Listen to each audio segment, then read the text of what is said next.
Un sommet sur le climat se tient actuellement à Bruxelles. Il faut mettre d'accord les chefs d'État sur des objectifs ambitieux de réduction de gaz à effet de serre. Tout sera scellé l'an prochain lors d'une très grande conférence à Paris.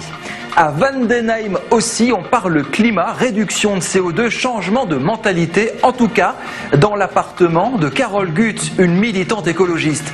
Elle va présenter demain soir au centre socioculturel de la ville son projet Earthship Alsace, le vaisseau Terre. C'est une forme nouvelle de construction écolo basée sur le recyclage et l'autosuffisance. Pas d'eau rejetée, pas de chauffage, juste ce qu'il faut d'électricité. Carole Guth veut construire une maison témoin en centre de ressources dans Lacus et prouver que si, une vraie alternative est possible. Son projet va même plus loin puisqu'elle ambitionne de créer un éco-village participatif. Un peu fêlée la Carole, trop pipi? Une telle construction existe déjà dans d'autres régions. Elle en est convaincue, c'est le bon moyen pour retrouver une certaine harmonie.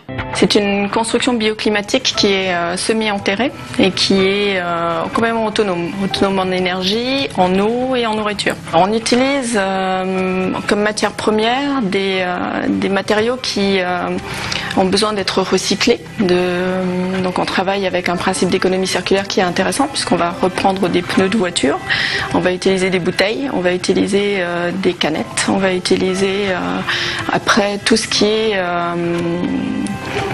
éléments naturels de la terre, de la chaux, des enduits de paille.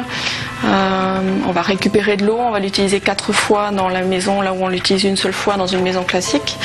Et on va surtout aussi travailler avec une possibilité de cultiver de la nourriture à l'intérieur de la maison.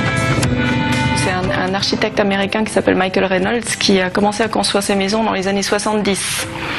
À Taos, au Nouveau-Mexique, dans le désert. Donc il a fallu être ingénieux pour inventer des systèmes qui permettent d'être autonome, puisque dans le désert il est difficile d'amener de l'eau. En France, il en existe un en Normandie, un en Bretagne, il en existe un dans le sud-ouest quelque part.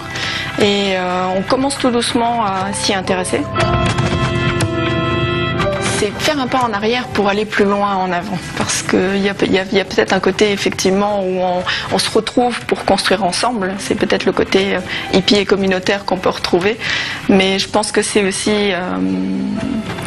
il ne faut pas oublier que revenir en arrière et vivre comme ça ne veut pas dire renoncer à un certain nombre de choses. Au contraire, on a aujourd'hui des techniques qui nous sont proposées, qui sont super efficaces et qui nous permettent de continuer à vivre avec le même confort qu'on a aujourd'hui, mais autrement.